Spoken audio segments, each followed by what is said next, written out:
Queria convidar os irmãos a ficarem em pé para a gente juntos fazermos uma oração. Que assim nós fechemos nossos olhos e oremos. Pai querido, Pai amado e bondoso Deus, te agradecemos, meu Deus, por mais uma noite que estamos aqui na tua presença. Te agradecemos porque sabemos que o Senhor está aqui no meio de nós, Pai. Que o Senhor é quem nos acolhe, quem nos dá segurança, força e capacidade para entender tua palavra, Pai. Que o Senhor possa abençoar todo este momento de estudo da tua palavra, que não seja eu falando, mas o Senhor falando através de mim, Pai. Pois o Senhor sabe que é inútil se o que for falado aqui não for o Senhor falando, Pai. Nós somos seres humanos falhos, imperfeitos, pecadores, mas é o Senhor quem fala ao nosso coração, Pai. Que nesse momento a tua palavra possa ser entendida por todos nós, possa tocar nos nossos corações e que pelo exemplo de Maria e Nicodemos, Pai, nós possamos aprender algo novo. Que o Senhor possa ir tocando no nosso coração, nos ensinando e nos ajudando a te amar mais, Pai. Que o Senhor abençoe cada uma destas pessoas que estão aqui, para que a mensagem entre na mente delas, Pai, e elas possam entender com clareza a tua palavra. Que assim o Senhor nos abençoe e te agradecemos por tudo, em nome de Jesus. Amém. Amém. Quero pedir aos irmãos que abram suas Bíblias. Está todo mundo com Bíblia? Que os irmãos abram sua Bíblia no Evangelho de João.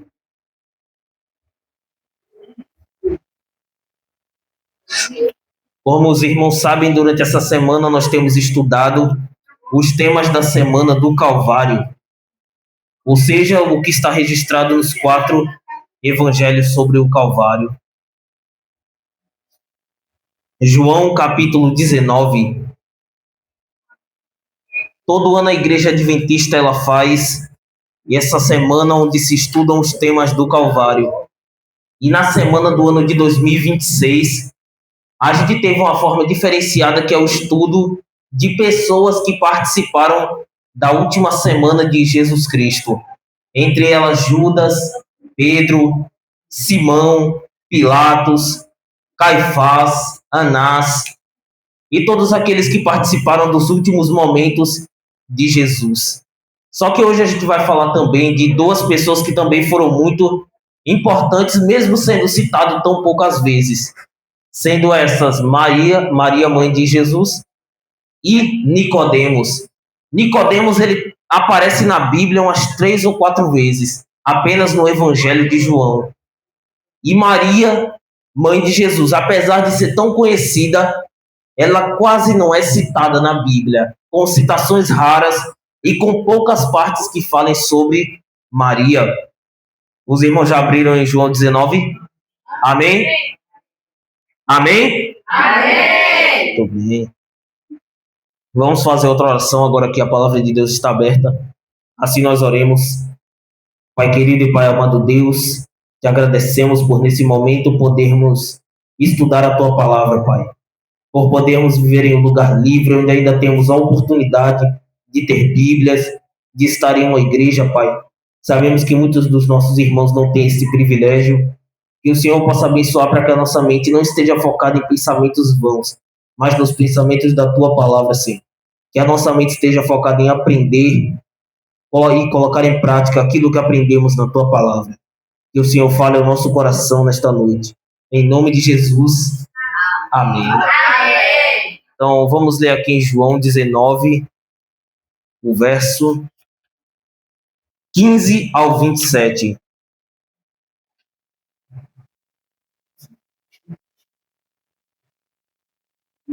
Que diz assim: Mas eles bradaram: Tira, tira, crucifica-o. Disse-lhe Pilatos: Hei de crucificar o vosso rei? Responderam os principais dos sacerdotes: Não temos rei senão o César. Então entregou-lhe para que fosse crucificado. E tomaram a Jesus e o levaram. E levando ele às costas a sua cruz, saiu para um lugar chamado Calvário, que em hebraico se chama Gólgota, onde o crucificaram, e com ele outros dois, um de cada lado, e Jesus no meio. E Pilatos escreveu também um título e pô-lo em cima da cruz.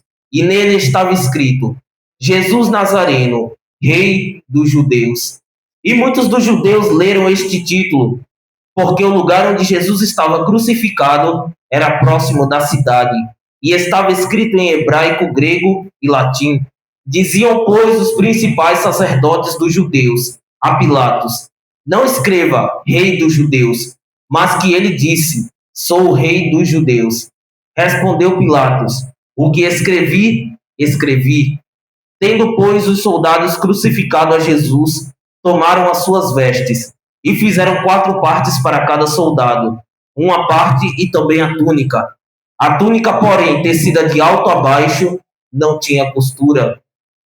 Disseram, pois, uns aos outros: não a rasguemos, mas lancemos sorte sobre ele para ver de quem será. Isso foi assim para que se cumprisse a escritura, que diz: dividiram entre si as minhas vestes, e sobre a minha túnica lançaram sortes. Os soldados, pois, fizeram essas coisas. E junto à cruz de Jesus estava sua mãe e a irmã de sua mãe, Maria, mulher de Clopas, e Maria Madalena. Ora, Jesus, vendo ali sua mãe, e que o discípulo a quem ele amava estava presente, disse à sua mãe: mulher, eis aí o teu filho. Depois disse ao discípulo: eis aí a tua mãe. E desde aquela hora, o discípulo a recebeu em sua casa. Amém. Amém. E eu queria convidar os irmãos agora para abrirem Lucas, no capítulo 1. Vejam bem, como vocês viram durante esses dias, e como ontem eu também expliquei as partes do sofrimento de Cristo, vocês viram que até o caminho onde Cristo chegasse no Gólgota, na cruz, onde ele seria morto, até ele chegar ali, ele passou por muitos tipos de sofrimento. Foi zombado, rejeitado, criticado, humilhado, foi chicoteado várias vezes até que a sua carne fosse arrancada, foi colocada uma coroa de espinhos sobre sua cabeça. Jesus teve que suportar o peso da cruz até que ele não aguentasse mais e caísse. Então Simão Cirineu, de quem nós falamos ontem, tivesse que o ajudar. Mas agora a gente chega no momento onde Jesus ele está totalmente na cruz. Pronto, ele já está no seu momento de morte e quase ninguém daquela multidão inteira que seguia Cristo está ali com ele. Os seus discípulos, a maioria fugiu. Pedro negou, Judas traiu e se enforcou. E naquele momento onde ele está ali, pelo menos do que a Bíblia relata, não havia ninguém além de Maria, a sua mãe, a mãe de Jesus, a irmã dessa Maria chamada Maria, que a Bíblia diz ser mulher de Clopas, e o discípulo a quem ele amava. Agora, entre os irmãos aqui, os irmãos sabem dizer quem é esse discípulo a quem Jesus amava? João. O apóstolo João era o mais próximo de Jesus. A Bíblia relata que Jesus ele tinha 12 apóstolos. Desses 12, 3 eram muito próximos de Jesus. Eram Pedro, Tiago e João. E desses 3, tinha um que era mais próximo ainda de Jesus. E era João. A Bíblia relata que João era um discípulo a quem Jesus amava. Não quer dizer que ele não amasse aos outros. Mas João era tão próximo dele que a Bíblia chega a dizer que era o discípulo a quem ele amava. E até que a gente pode entender um pouco. Na cruz, o único dos apóstolos que estava ali era João. E a mãe de Jesus também estava ali. Então vejam bem, agora retornando para Lucas 1, eu queria que a gente falasse um pouquinho sobre quem era a mãe de Jesus. O papel desempenhado por Maria, mãe de Jesus, tem sido discutido ao longo de séculos e dividido cristãos e suas igrejas. A Igreja Católica Romana afirma sobre Maria muito mais do que aquilo que é respaldado pelas Escrituras, atribuindo-lhe o título de corredentora e cercando-a com a grande quantidade de exageros e superstições. Protestantes, por outro lado, raramente mencionam em seus púlpitos. Tal atitude não faz justiça às Escrituras, nossa apreciação por Maria não pode ser menor do que nossa apreciação e respeito por outras figuras sagradas. Então vejam bem, quem foi Maria, mãe de Jesus? Nós vemos que no nosso país, que tem uma cultura bastante católica, você vê que no catolicismo Maria é dito que ela foi uma mulher sem pecado. Pelo menos na teologia catolicista diz isso, que Maria foi uma mulher que não cometeu pecados, que ela foi a Virgem Maria, que ela é uma mulher que foi levada aos céus depois de sua morte, porque ela era uma santa. Mas o que a Bíblia ensina não é que Maria era uma santa, é que Maria era uma pecadora como qualquer um de nós. Como eu, como você, Maria era uma pecadora. Era um ser humano normal, não era nenhuma santa. Já no protestantismo, por outro lado, acontece o contrário. As pessoas quase nunca falam sobre Maria, falam sobre Elias, sobre Jó, sobre os apóstolos, mas quase nunca se fala sobre Maria. E é claro que isso não é justo, porque Jesus escolheu ela para vir na terra através dela. Então, claro que ela devia ter uma certa importância nos nossos estudos, para nós entendermos quem é Maria. Só que o interessante é isso. Nós vemos que hoje Maria se tornou uma figura muito reconhecida. Pelos católicos em geral, ela é reconhecida como Nossa Senhora. E pelos protestantes em geral, todos conhecemos ela como Maria, a mãe de Jesus, aquela que trouxe Jesus até a terra. Não, claro, com ela que trouxe, mas Jesus Cristo veio através dela. Só que a Bíblia, o interessante é que ela fala quase nada sobre Maria. A Bíblia começa falando sobre Maria no verso 26 de Lucas 1, que vai dizer o seguinte: e no 6º mês foi o anjo Gabriel enviado por Deus a uma cidade da Galileia chamada Nazaré. Muito bem, vejam bem. A região da Galileia, nos tempos de Cristo, podemos dizer que era a região mais desprezada pela terra dos judeus. As pessoas que habitavam na capital, Jerusalém, elas nunca queriam ter que passar por Galileia. O povo galileu era conhecido por ter um sotaque feio. O povo galileu era conhecido por ser um povo, podemos dizer, ridículo. E ainda por cima, Maria, ela habitava na cidade mais pobre da região mais pobre. Ela habitava em Nazaré. Nazaré era uma cidade tão pobre naquele tempo que, pelo que diz os estudos, quando aquelas pessoas elas tinham que comer um pão, por exemplo, não era como um pão quentinho, um pão normal. O pão ele era tão seco que tinha que ser mastigado por muito tempo para que você conseguisse engolir um pedaço daquele pão. E o povo não tinha condições para ter algo melhor. Na terra de Nazaré, a pobreza era extrema. E Maria veio dessa região. Então aqui já começa a quebrar as ideologias humanas. Por quê? Deus ele estava com seu propósito de vir até nós. Aí você pensa, o próprio Deus vindo até a terra, se ele quer nascer, se ele precisa nascer de uma mulher, que seja uma mulher rica, ele escolha vir de uma pessoa que habita em palácios, de uma rainha, de alguém que tenha recursos, mas ele escolhe uma mulher de Nazaré chamada Maria, uma mulher de uma cidade desprezível, como era considerada. E o verso 27 vai dizer, a uma virgem desposada com um varão cujo nome era José, da casa de Davi, e o nome da virgem era Maria. E entrando o anjo onde ela estava, disse, salve agraciada, o Senhor é contigo, bendita és tu entre as mulheres. E vendo ela, turbou-se muito com aquelas palavras, e considerava que saudação seria esta. Então vejam bem, Maria, ela estava no seu quarto,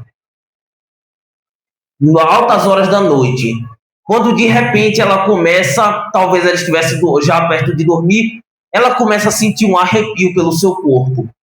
Quando ela sente esse arrepio, ela percebe que tem alguém ali com ela. E quando ela se vira, quem ela vê? Um anjo chamado Gabriel. E quando a gente estuda a Bíblia, a gente vai descobrir que Gabriel é o anjo mais poderoso do céu.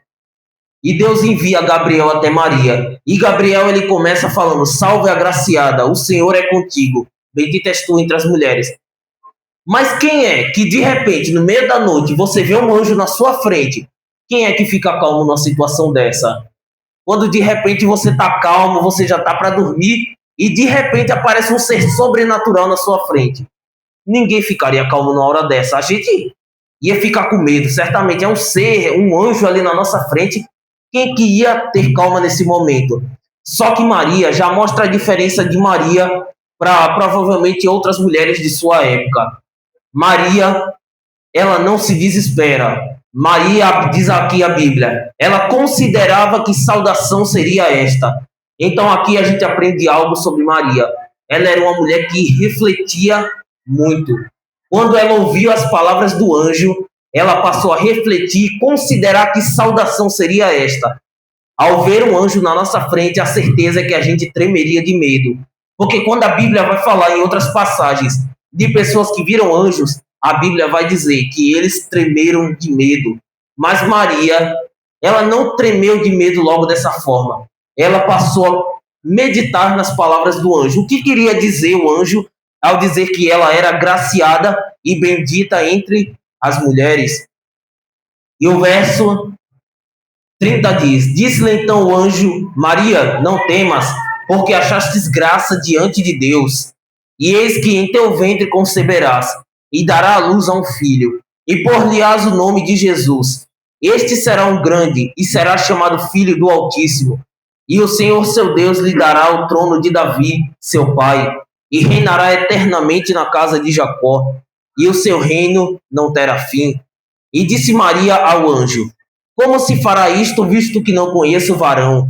Respondendo o anjo, disse-lhe: Descerá sobre ti o Espírito Santo, e a virtude do Altíssimo te cobrirá com a sua sombra. Pelo que também o santo que de ti há de nascer será chamado Filho de Deus.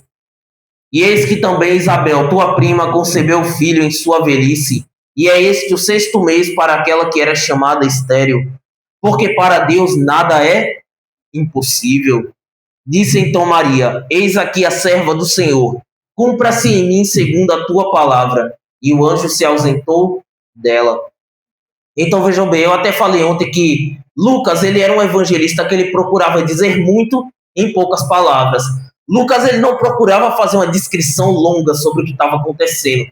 Com poucas palavras, ele procurava que a gente pudesse ter uma meditação profunda em poucas palavras. O anjo, ele vai direto ao ponto. De Maria nasceria o Salvador de toda a humanidade. O próprio Deus, ele viria através do ventre de Maria, sem necessitar de relações humanas para que ele viesse. Jesus, ele foi gerado no ventre de Maria pelo Espírito Santo e não por relações humanas. Agora, olhe bem a reação de Maria.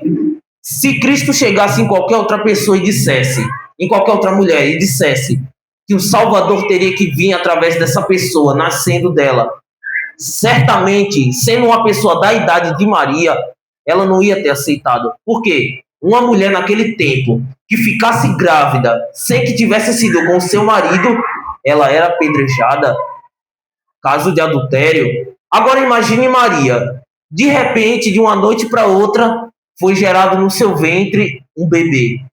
Mas ela não teve relações com seu marido, com o seu futuro marido, que era José. Imagine quando ela tivesse que ter contado, quando ela fosse contar isso para os pais dela. Aqueles pais que provavelmente já estavam infectados naquela religião judaica, que sabiam que se uma mulher tivesse filhos antes do seu casamento, ela devia ser apedrejada. Imagine quando Maria pensou no que ela ainda ia ter que falar para os seus pais. Só que a Bíblia não relata, mas dá para ter um entendimento. Logo depois a Bíblia vai falar que Maria se levanta apressada e vai para as montanhas de outra terra. O que a gente tira dessa conclusão? É bem provável que Maria ela tenha chegado diante dos seus pais e tenha contado essa visão, que o anjo chegou até ela e disse que dela nasceria o Salvador. É provável que os seus pais tenham desprezado as palavras dela e expulsado ela de casa. Ou pelo menos mandado ela fugir, porque senão ela seria apedrejada. Então pronto, Maria teve que perder sua casa para que ela pudesse ser a mulher da qual Jesus ia vir ao mundo. Ela teve que perder a sua casa e perder os seus pais. Agora você imagine se Maria tiver talvez contado para os seus vizinhos, para as pessoas que habitavam ao redor dela. Ninguém ia acreditar. que uma mulher pobre, de uma cidade desprezível, de uma região que não valia nada, porque o próprio Deus escolheria uma mulher dessa para vir até a terra? Não faz mais sentido que Deus escolhesse uma família rica para que ele pudesse vir à terra? Deus, o dono do ouro e da prata, o criador de todo o universo, não podia ter escolhido uma família mais perfeita? Só que Jesus escolheu vir através de Maria, uma mulher pobre que talvez, quem sabe, nem soubesse ler, porque a pobreza em Nazaré era tanta que eles não tinham alfabetismo. E a Bíblia também vai dizer lá em Mateus que quando Maria contou que estava grávida para José, que o Espírito Santo gerou nela um bebê chamado Jesus, a Bíblia vai dizer que nem José acreditou, mas José era um homem justo e ele queria abandonar Maria sem que ela tivesse que ser apedrejada, como a cultura da época dizia. Mas um anjo foi lá e revelou a José que aquele menino era de fato nascido pelo Espírito Santo. Agora eu queria mostrar para ver com vocês aqui no verso 46 do mesmo capítulo. Quando nós lemos esses versos, a gente passa a entender o porquê o Senhor Jesus escolheu Maria. Disse então Maria: a minha alma engrandece ao Senhor, e o meu espírito se alegra em Deus, meu Salvador, porque atentou na humildade de sua serva. Pois eis que desde agora todas as gerações me chamarão bem-aventurada, porque me fez grandes o poderoso, e santo é o seu nome. A sua misericórdia é de geração em geração sobre os que o temem. Com o seu braço agiu valorosamente, dissipou os soberbos no pensamento de seu coração. Dispôs do trono os poderosos e elevou os humildes. Encheu de bens os famintos, despiu vazio os ricos. Então vejam bem, quando você lê essa parte que é chamada de o Cântico de Maria, você entende o porquê Jesus ele escolheu Maria para ser a mãe dele aqui na terra. Sabe por que ele escolheu Maria? Porque Maria tinha um relacionamento tão intenso e tão profundo com Deus que é bem provável que nenhuma outra mulher em toda a terra se comparasse com Maria. Agora, pensemos, quantos anos você acha que Maria tinha quando Jesus chamou ela para ser a mãe do bebê chamado Jesus? Maria tinha 13 a 14 anos. Naquele tempo era normal que se casassem nessa idade. Maria não era uma mulher adulta. Então, nessa idade de 13 a 14 anos, ela teve que sair da sua casa, teve que carregar a difícil missão de trazer Jesus ao mundo. Então, vejam bem, mas quando a gente lê esse Cântico de Maria, a gente consegue compreender. Nesse cântico, ela não fala como os religiosos da época dela. Todos os religiosos, os líderes, os fariseus, os saduceus, os escribas, quando eles oravam, eles faziam orações formais, eles se levantavam para o céu e ficavam gritando palavras. Ó Senhor, Deus Criador do Universo, Tu que és todo poderoso. Eles ficavam o dia todo nisso. Só que quando a gente vai ver como Maria ela falava com o Senhor, aqui diz, você analisando profundamente, você vê, olha como ela fala: o meu espírito se alegra em Deus, meu Salvador. Ela chama de meu, ela tinha um relacionamento com Deus de pai para filha. Não era um relacionamento como os religiosos da sua época, um relacionamento de um servo para o seu Senhor. Não que nós não sejamos também de Deus, mas o que Deus mais quer é um relacionamento de pais para filhos. E Maria, ela tinha um relacionamento de filha para pai. Dá para entender porque Deus escolheu ela. Provavelmente não tinha na terra nenhuma outra mulher em caráter tão correto quanto Maria. Mas não porque Maria fazia religiosidades, mas porque ela servia a Deus de tal forma que o caráter dela se assemelhava ao de Deus. Então vejam bem, a partir daí a gente já entende que Maria deveria ser mais falada entre os protestantes. Pelo menos um pouco, porque Maria foi um grande exemplo de uma serva de Deus. E vejam bem, ela vivia em uma cidade pobre. É provável que aquelas pessoas da cidade dela vivessem totalmente amarguradas por serem pobres, por viverem de forma miserável. Mas Maria, é bem provável que ela fosse uma pessoa alegre em sua terra. Enquanto todos eram desprezíveis no seu caráter, Maria procurava ser mais santa a cada dia. Não santa como criaram hoje, uma Nossa Senhora que nunca pecou, mas ela era uma pecadora que procurava em Cristo, procurava em Deus a sua salvação. Então vejam bem, quando nós chegamos agora na cruz, a gente vê que tinha algumas Marias ali com Jesus. Só que interessante é que no Evangelho de João, João fala de muitas Marias, mas ele não fala uma vez sequer desta Maria, citando o seu nome. Ele apenas a chama de mãe de Jesus. Então vejam bem, na genealogia de Jesus, lá em Mateus, você vai ver as pessoas que foram gerando tal até chegar em Jesus Cristo. E o que acontece? Na genealogia, lembrando que naquele tempo mulheres não tinham quase nenhuma oportunidade. Então, 5 mulheres são citadas na genealogia de Cristo, mas são mulheres que tiveram um passado horrível. Batseba, que foi uma mulher adúltera. Ruth foi uma mulher exemplar, essa sim foi exemplar. Raabe, que foi uma prostituta. E Tamar, que teve uma grande história complicada ali com o seu sogro. São mulheres que tiveram complicações, todas são citadas na genealogia de Cristo. Só que quando chega em Maria, eles não falam de José, eles falam José, marido de Maria, da qual nasceu Jesus. Porque Jesus não era filho de José. José não tinha tido relações com Maria para que Jesus fosse gerado. Jesus foi gerado de uma forma, de um nascimento virginal. Maria não havia tido relações. O próprio Espírito Santo, pelo seu poder, gerou Jesus no ventre dela. E é aqui que muitos insistem em não acreditar, e é necessário fé para que se acredite que, de fato, um menino, do próprio Deus, gerado no ventre de uma mulher, nasceu sem necessidade de relações humanas. Isso é fé no poder de Deus. Muito bem. Aí você pensa, tá bom, o próprio Deus escolheu nascer de uma mulher pobre, numa cidade pobre, mas pelo menos ele vai nascer em um palácio, numa cama confortável. José e Maria estavam andando no meio de uma terra, em Belém da Judéia. Quando eles chegam, já era noite de Natal. Não, perdão, já era alguma festa, eu não me lembro qual foi. E quando... por aí, era essa festa, Páscoa. E quando Jesus, ele não era no mês de outubro, então não era festas de Páscoa. Mas quando José e Maria, eles estão andando com Jesus, com Maria já perto de ter Jesus, o lugar em que Jesus nasce é simplesmente um estábulo. O que é um estábulo? É o lugar onde as vacas, os cordeiros e os bois se deitavam. O próprio Deus, vindo à terra, escolhe nascer em um estábulo. Por que Deus quis isso? Simples, Deus não veio para agradar o orgulho humano.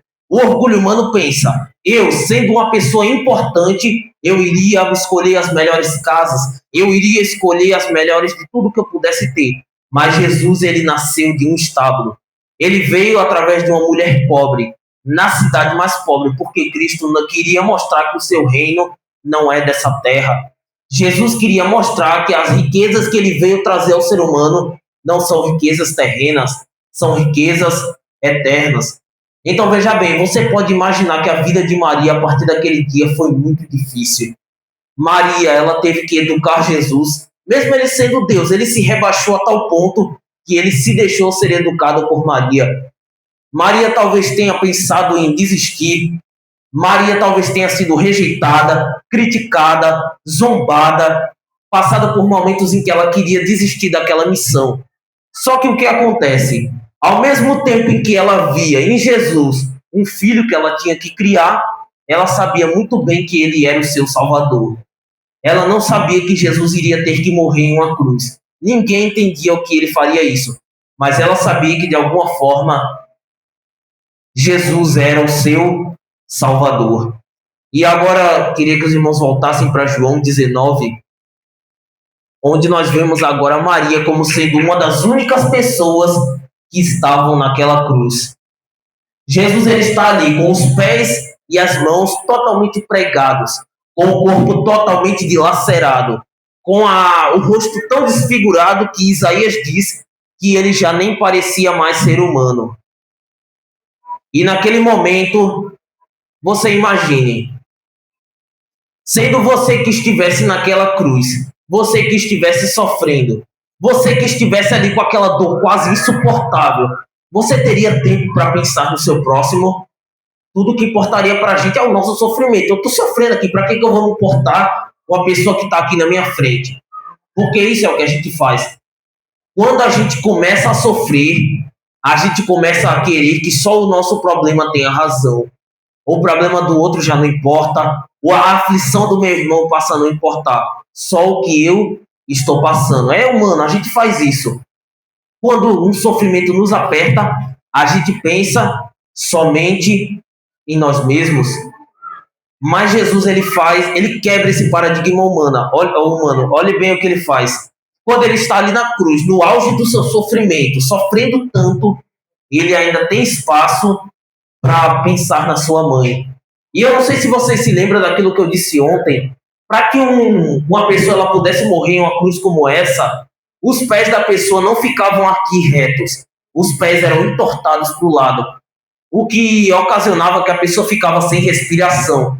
Então é provável que para Jesus poder respirar, ele tinha que estar olhando constantemente para cima para não morrer logo. Mas nesse momento ele abaixa a sua cabeça no meio de todo aquele sofrimento e ele olha para sua mãe. Mesmo ele sofrendo naquele auge, tanto sofrimento que ele estava passando, ele ainda tinha tempo para se preocupar com sua mãe. E ele diz a João, o discípulo a quem ele amava: eis aí a tua mãe. E diz a Bíblia que a partir daquele dia João o recebeu como sua mãe. A partir desse episódio a gente não tem nenhuma citação de Maria. A gente não tem nenhum momento que fale sobre o que Maria fez, se Maria pregou o evangelho. Mas nós temos também uma citação. Acredito que os irmãos aqui podem conhecer a história de quando Jesus transformou água em vinho. Eles estavam em uma festa e o vinho havia acabado. E Maria, ela chega diante de Jesus e ela diz, aqui vai dizer que ela diz, deixa eu ver aqui, ela disse que não havia vinho. E se o vinho faltasse em uma festa de casamento, seria uma vergonha para os noivos daquela festa. E Jesus, ele diz, mulher, que tenho eu contigo? Ainda não é chegada a minha hora. E a sua mãe disse aos empregados, façam tudo quanto ele vos disser. Jesus não estava sendo ignorante por chamar ela de mulher. Naquele tempo, as mulheres não tinham quase nenhum valor perante a religião deles. Quando Jesus chama ela de mulher, era uma forma de a honrar, mas de mostrar que acima de Maria, Jesus tinha uma tarefa ainda maior, era a de Deus. Ele não podia fazer as coisas e começar seus milagres no tempo de Maria, porque seria no seu próprio tempo. Ele, como Deus, mesmo sendo filho naquele momento de Maria, ele ainda era o Deus de Maria, o Salvador dela e de todas as pessoas. E aqui mesmo também, João 3, eu queria que vocês também fôssemos ver agora a história de Nicodemos, para depois voltarmos para Maria. Nicodemos era um religioso daquele tempo, um fariseu, um saduceu. Naquele tempo, os religiosos eles haviam se infectado tanto que a religião deles já não tinha nenhum valor para aquelas pessoas. Eles falavam, eles pregavam, só que eles não viviam o que pregavam. E o que acontece? Se eles não viviam o que eles pregavam, as palavras deles não tinham autoridade perante o povo. O povo assistia aqueles líderes religiosos falando, mas era como assistir hipócritas, porque tudo que eles falavam, nada eles viviam. Mas nesse cenário surge um homem que é citado umas 4 vezes só na Bíblia. Era um homem dos fariseus chamado Nicodemos, mas não era um homem comum, ele era o príncipe dos judeus, ele era um homem importante, um homem rico, de status social, reconhecido pela nação judaica como um dos grandes líderes. Mas ele ouve falar sobre Jesus.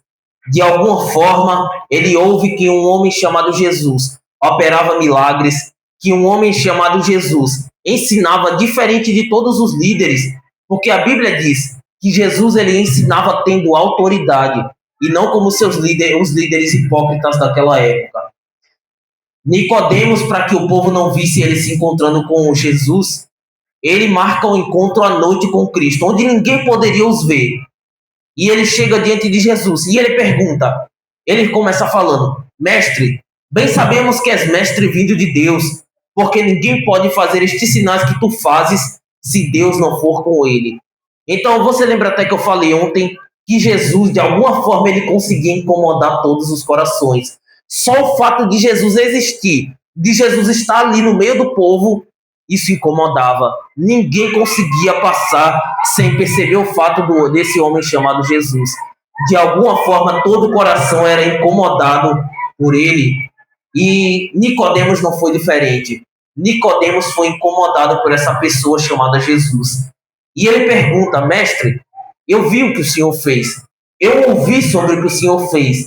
E ninguém pode fazer essas coisas se não for pelo poder de Deus. Ele reconheceu que algo que vinha de Jesus certamente era de Deus. E diz aqui, Jesus lhe respondeu: na verdade, te digo, que aquele que não nascer de novo não pode ver o reino de Deus. Jesus não ficou para muita conversa, Jesus foi direto ao ponto. Se você não nascer de novo, você não pode ver o reino de Deus. Se você não nascer da água e do Espírito, você não pode ser salvo. Você não pode habitar no novo céu e na nova terra que Deus prometeu para os que o amam. Só que Nicodemos, claramente, ele não entende. Ele pergunta: nascer de novo? Pode um homem sendo velho voltar para o ventre da mãe e nascer? Ele entendeu o que talvez todos nós tivéssemos entendido. O que quer dizer nascer de novo? É você voltar a ser criança. Só que Jesus diz: aquele que não nascer da água e do Espírito não pode ver o reino de Deus. Não é um nascimento físico. Jesus falava de um nascimento para a nova vida espiritual. O que é isso?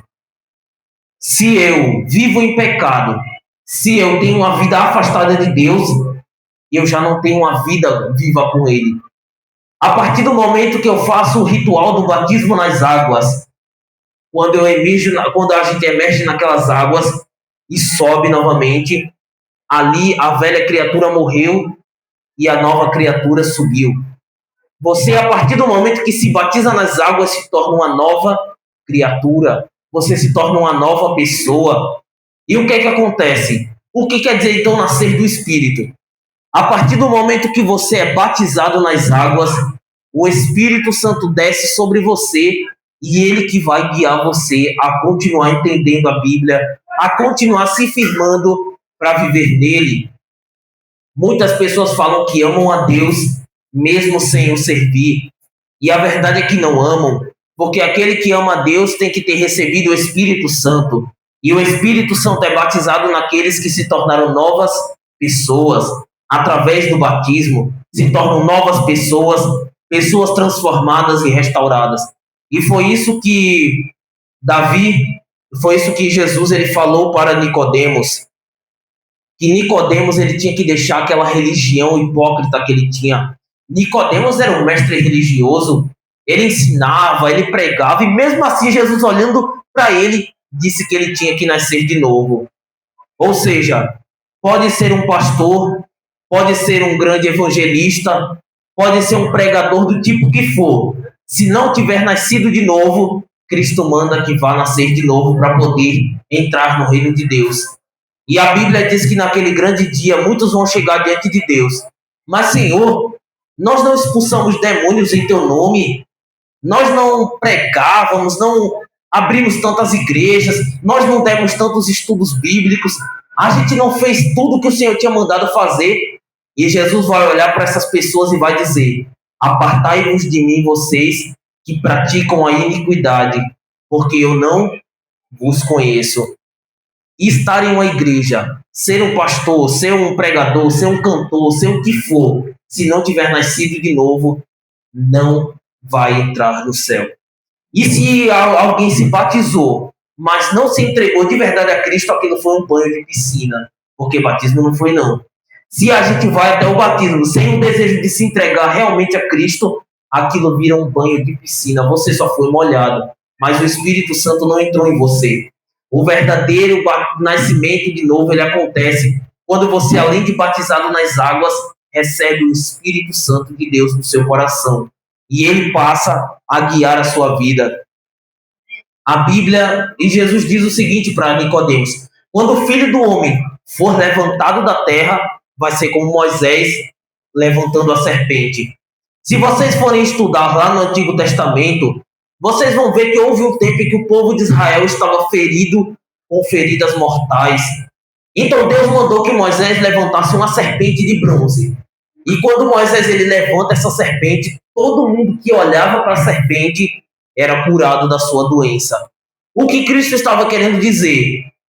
Que quando ele fosse levantado naquele madeiro, naquela cruz, todo que olhasse para ele seria curado. Mas não era só olhar, era contemplar a cruz de Cristo. E Jesus ele fala algo muito interessante para Nicodemos. E a condenação é esta, que a luz ela veio ao mundo, mas os homens amaram mais as trevas do que a luz, porque as suas obras eram más. Então vejam bem, uma criança com medo do escuro é totalmente normal, mas uma pessoa adulta com medo da luz, isso é vergonhoso. Cristo ele disse que a luz ela veio a todo o coração. Se não veio, uma hora ela vai chegar. A palavra de Deus, em algum momento, ela vai brilhar sobre o coração de cada um e você vai entender a verdade. Mas a maioria das pessoas, quando entendem a verdade, ao invés de se render à verdade que é Jesus, ao invés de se entregar, elas estão tão apaixonadas pelas trevas que elas desprezam a verdade. E Nicodemos, naquele momento, ele passou a ter que tomar uma decisão. Ou ele se entregava a Jesus, que era a verdade, ou ele ficava na sua religião hipócrita. E a Bíblia vai dizer que, em dado momento, os sacerdotes estavam discutindo se eles iam ou não matar Jesus. E Nicodemos ele se levanta e defende, dizendo que um homem tinha que ser julgado pelas suas palavras antes de ser condenado. Mas as pessoas desprezaram o conselho de Nicodemos. Mas ele ainda estava com medo de ser expulso do sinédrio. Mas quando chega o momento da cruz, quando Jesus já estava morto, na hora de tirar o seu corpo, uma pessoa estava lá, Nicodemos. Então vejam bem, as duas pessoas que eu falei aqui, elas estavam lá na cruz, Maria e Nicodemos. Maria, ela estava sentindo a dor. Imagina uma mãe vendo seu filho sofrer daquela forma. Ela devia estar sentindo cada golpe que dava em Jesus, ela devia sentir nela mesma, de tanto sofrimento de ver o seu filho morrer naquela cruz. E Nicodemos, é bem provável que ele tenha estremecido ao ver o rei dos judeus, quem ele acreditava ser o Messias. E de fato Jesus era, mas não da forma que eles pensavam. Quem ele acreditava ser o Messias, totalmente dilacerado, morto. A Bíblia diz que Nicodemos ele usou o dinheiro que ele tinha, ele era um homem rico, e ele cobriu Jesus de forma honrosa e colocou ele no túmulo. Só que depois de uns dias, Jesus ele ressuscita. E é bem provável que ele tenha aparecido para Nicodemos. E pelo que nós temos nos relatos, Nicodemos foi expulso do sinédrio, foi expulso do seu cargo de príncipe dos judeus. Ele perdeu a sua autoridade que ele tinha naquele povo. Nicodemos perdeu suas riquezas, perdeu sua casa, mas se tornou um pregador do evangelho. Nicodemos ele perdeu tudo o que ele tinha na terra para nascer de novo. Ele entendeu a mensagem que Jesus tinha dito, que o seu reino não era desse mundo. Nicodemos e Maria quase não tem citação na Bíblia, mas pelo pouco que a Bíblia fala sobre eles, a gente consegue ter um exemplo poderoso de duas pessoas que se entregaram totalmente a Cristo. Maria, ela disse para aquelas pessoas, falando sobre Jesus: façam tudo o que ele vos disser. E vejam bem, isso é uma ordem para nós também, todos nós que estamos aqui. Façam tudo o que Jesus disser que é para vocês fazerem. Façam tudo o que ele vos ordenou, façam tudo o que ele recomenda, o que ele manda, o que ele aconselha. É o que Maria deixa para todos nós, um conselho. Façam tudo o que Cristo vos disser. E Nicodemos nos deixa o seu exemplo.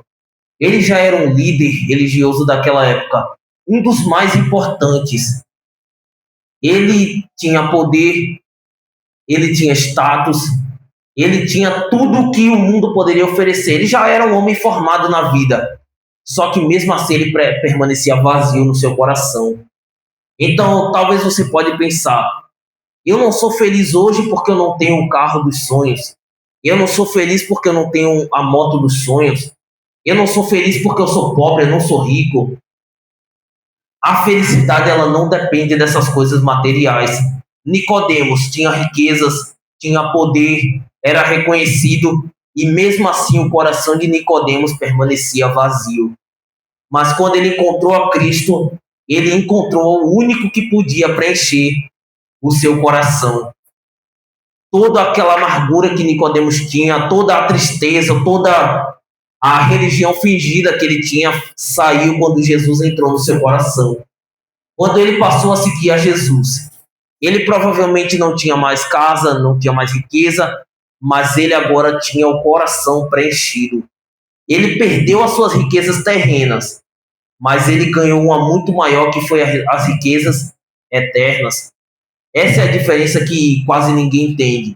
O que vale mais, as riquezas dessa terra ou as riquezas do céu? Só que a gente sabe que é do céu, mas infelizmente é difícil entender isso. Porque o brilho do ouro, da prata, fascina o ser humano. O prazer do pecado ilude, cega completamente os olhos humanos. De nada adianta você enxergar com seus olhos se o seu cérebro for cego. Se a nossa mente está cega, de nada adianta a gente ter olhos para olhar, porque são olhos que não veem a verdade. Isso é uma mente totalmente cegada no pecado. Nicodemos, por um momento, ele foi cego, mas depois ele passou a ser livre, livre no coração. Nicodemos foi perseguido, foi rejeitado, desprezado, mas ele era livre no coração. Uma pessoa que ela está livre no coração, ela pode estar onde for, em uma prisão, em uma nação pobre, ela pode ser rica, pode ser o que for. Se ela tem o seu coração livre do pecado, ela vai estar feliz. Não com a situação, mas vai estar feliz por saber que ela tem a Jesus Cristo, que ela pode ter um relacionamento com Ele. E Maria e Nicodemos, com certeza, nasceram de novo e puderam ser salvos. Maria hoje ela é idolatrada por muitos, tratada como uma santa, mas Maria não foi isso. Maria pecou, Maria errou, Maria falhou, mas ela encontrou em Jesus um Salvador bendito. E Nicodemos deve ter errado muito mais. Para ele largar aquela religião fingida deve ter sido muito difícil. Um homem de status, de poder, de autoridade, ter largado tudo aquilo para seguir só um homem desprezado que tinha morrido numa cruz. Você consegue imaginar que não deve ter sido fácil para Nicodemos ter abandonado tudo aquilo. Mas ele abandonou. Agora imagine quando Nicodemos chegar no céu e ver diante de si todas as riquezas da eternidade. Imagine quando ele vê a cidade de ouro puro que Jesus promete que nós iremos morar. Imagine quando ele vê seu corpo totalmente glorificado, rejuvenescido. Imagine quando Nicodemos olhar aquelas pessoas que ele levou até Cristo e a salvação. Nicodemos ele vai olhar para trás e vai reconhecer que tudo que ele deixou para trás foi nada. Valeu a pena, simplesmente eram besteiras que ele largou para seguir a Jesus. O problema é que nessa terra a gente olha muito para as coisas que são passageiras. Só que essas coisas a gente pensa que elas vão durar para sempre. E a gente não fica querendo abandonar isso por amor a Jesus, porque não consegue enxergar que lá na frente tudo isso vai valer muito mais. Toda dor que um filho de Deus passa aqui na terra por ter que renunciar a si mesmo, negar a si mesmo, tomar sua cruz todos os dias, essa dor não é nada em comparação à glória que nós vamos receber na eternidade. E Romanos 8 vai dizer, não precisam abrir, mas Romanos 8 vai dizer, porque para mim tenho por certo que as aflições do tempo presente não são para comparar com a glória que em nós há de ser revelada, porque a ardente expectação da criatura espera a manifestação dos filhos de Deus, porque a criação ficou sujeita à vaidade, não por sua vontade, mas por causa daquele que a sujeitou, na esperança de que também a mesma criatura será liberta da servidão, da corrupção, para a liberdade da glória dos filhos de Deus. E no último verso, o 28, ele diz: e sabemos que todas as coisas contribuem juntamente para o bem daqueles que amam a Deus, daqueles que são chamados por seu decreto. Então vejam bem, todo o sofrimento que Maria passou, porque você pode imaginar, ela vivia em uma cidade pobre, ela era pobre, ela teve que cuidar de Jesus sabendo que provavelmente ela era odiada por isso, mas todo o sofrimento que Maria passou, inclusive aquele de ter visto Jesus morrer na cruz, tudo aquilo, quando ela estiver diante da eternidade, vai ser esquecido. A alegria de estar no céu vai ser tanta que ela não vai ter tempo para se lembrar do sofrimento. E muito menos Nicodemos. Nicodemos vai se alegrar por ter tomado a escolha certa, de abandonar aquela religião fingida, aquela religião hipócrita, aquela forma de viver totalmente na antiga vida. Ele vai se alegrar muito por ter escolhido nascer de novo. E vejam bem, no céu, as tristezas e os sofrimentos dessa terra não vão ser lembrados. Só uma lembrança vai permanecer: os furos na mão de Cristo. Por toda a eternidade, aqueles furos do prego vão estar na mão de Cristo, que é para ninguém nunca se esquecer o quanto custou a salvação. Por toda a eternidade, nós vamos estar com nossos corpos glorificados, mas Cristo, ele também. Mas ele vai ter para sempre a marca dos pregos nas suas mãos. Para que ninguém nunca se esqueça que, para que todos estivessem salvos ali, custou um grande preço para o próprio Deus. Custou o preço dele ter vindo até a terra, se humilhado, para que cada um de nós pudesse ter a salvação. E como eu disse ontem, se a morte de Cristo ela não comove um coração, é porque não o ama. Porque a morte de quem a gente não ama não nos comove. E a maior esperança do cristianismo é justamente essa: ele morreu, mas ele ressuscitou. E por essa ressurreição ele certamente um dia voltará. E aí vem essa questão de onde eu queria ler com os irmãos lá em Lucas 9, quem puder voltar para a gente terminar. Eu queria ler o versículo também. Ele serviu ontem quando a gente falou de Simão, mas ele da mesma forma serve para falar de Maria, de Nicodemos, de Pedro, de todos esses personagens que vocês viram na semana do Calvário. Então vejam bem, Lucas 9, a partir do verso 23, vai dizer: e dizia a todos: se alguém quer vir após mim, negue-se a si mesmo, e tome cada dia a sua cruz e siga-me. Porque qualquer que quiser salvar a sua vida, perdê-la. Mas qualquer que por amor de mim perder a sua vida, a salvará. Então vejam bem, se você escolher amar tanto o seu pecado, amar tanto as coisas mentirosas dessa terra, mais do que a Jesus, você vai perder a vida eterna. Mas se você decidir amar a Deus mais do que a si mesmo, amar mais a Deus do que as suas próprias vontades pelo pecado, você vai perder essa vida. Porque você não vai mais desfrutar dos prazeres do pecado, mas você vai ganhar algo muito, infinitamente melhor e incomparável: a vida eterna. E é isso que é muito maravilhoso. Podemos saber que Deus nos dará a vida eterna. Então eu queria convidar os irmãos para ficarem de pé. E também, assim como fizemos ontem, queria pedir que você meditasse profundamente no seu coração se você realmente ama a Deus, se você realmente está disposto a abandonar tudo para seguir a Jesus. Abandonar tudo significa ter uma convicção tão forte em Deus ao ponto de você ter a coragem de morrer por Ele. De alguém apontar uma arma para sua cabeça e dizer: ou você nega Cristo ou morre, e você escolher morrer ao invés de negar a Cristo. É a mesma fé que o apóstolo Paulo teve, é a mesma fé que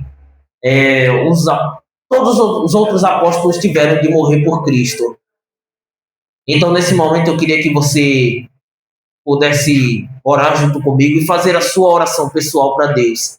Se talvez você esteja disposto a se entregar em algum momento no futuro, quem sabe, mas que você possa orar a Deus, confessar os seus pecados e pedir que Ele o ajude a ser tão fiel quanto aqueles cristãos do passado. Então, que assim nós possamos fechar os nossos olhos e orarmos. Pai querido, Pai maravilhoso Deus, te agradecemos, meu Senhor, pelo que está ensinado aqui na Tua palavra, Pai. Te agradecemos porque o Senhor olhou para essa humanidade pecadora e perdida, Pai.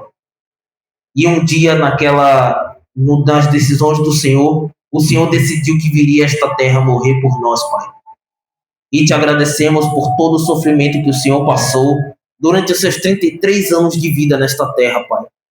Durante todo o tempo que o Senhor esteve aqui, o Senhor sofreu, tudo por conta de pessoas pecaminosas como nós, Pai. E te agradecemos pelo maior sofrimento que foi daquela cruz. Um sofrimento incomparável que o Senhor passou por nós. Te agradecemos pelo exemplo de Maria deixado na Tua palavra, Pai. Que ela não era nenhuma santa, mas era uma mulher pecadora, que assim como nós necessitava da Tua graça. E que por ela o Senhor veio até este mundo, Pai. E te agradecemos também pelo exemplo do Senhor Nicodemos, que foi um líder religioso que abandonou sua religião fingida para viver uma religião verdadeira, Pai. E pedimos ao Senhor que o Senhor nos ajude a fazer igual, que se estivermos vivendo uma religião fingida, uma religião hipócrita, que o Senhor nos ajude a viver a religião verdadeira, Pai, que consiste em amar o Senhor acima de todas as coisas e amar o nosso próximo como a nós mesmos, Pai. Que o Senhor possa nos ajudar para que o Teu amor seja aperfeiçoado no nosso coração, que nós passemos a crer mais no Senhor, a confiar em Ti de verdade, Pai. E que no grande dia, quando o Senhor voltar a esta terra, a gente possa ser recebido pelo Senhor com alegria. Que nós possamos ouvir da Tua boca, Pai: vinde a mim, benditos de meu Pai, para o reino que vos está preparado desde a fundação do mundo. Te agradecemos por toda esta noite e por esta semana maravilhosa do Calvário, Pai. E por entendermos que o verdadeiro significado da Páscoa foi o Teu sacrifício por nós, Pai. Não é o que nós fizemos pelo Senhor, mas é o que o Senhor fez por nós. Que o Senhor possa levar cada um em segurança para os seus lares, possa nos ajudar a permanecer firmes e abençoar, Pai, para que seja tudo conforme a Tua vontade. E que cada uma destas pessoas que visitaram aqui nesta noite, Pai, possam ter seus corações tocados por esta palavra, que o Senhor possa falar aos seus corações, Pai, para que se convertam, para que se arrependam, para que entreguem suas vidas completamente ao Senhor, Pai. Que possa ser feita a Tua vontade na vida de cada uma destas pessoas. É o que te pedimos e te agradecemos, em nome de Jesus. Amém.